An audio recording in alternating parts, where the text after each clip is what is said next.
அண்மை காலமாக யார் யாரோ தளபதி தளபதி தளபதி என்று போட்டுக் கொள்வதை பார்க்கிறீர்கள். ஐயா ஸ்டாலின் ஒரு தளபதி, எந்த படைக்கு தெரியாது.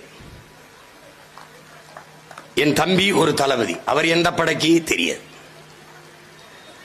தளபதி பயந்து கதவு வீட்டுக்குள்ளே படுத்து கிடக்கிற தளபதி உலகத்திலே கிடையாது.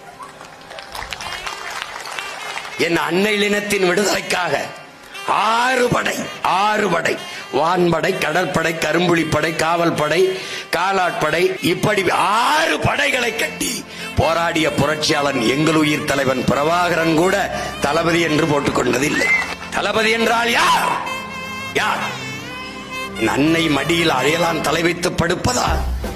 என் அன்னை தமிழீழத்தில் அந்நியன் ஆதிக்கம் வருவதா என்று வேல் வேல் வெற்றி வேல் என்று போர் போர் என்று தினவெடுத்து தோள்கள் திரிந்த மறவர்கள், பிறந்த மண்ணிலே என் பாட்டன்கள் மருதிருவர்கள், எங்களின் வீர மாதா வீர பெரும்பாட்டி வேலு நாச்சியாரின் படையின் கீழே நின்று போரிட்டு நிலத்தை வென்றது. அந்த வரலாற்றில் என் பாட்டன்கள் தளபதி. தளபதி என்றால் அவர்கள் தளபதி.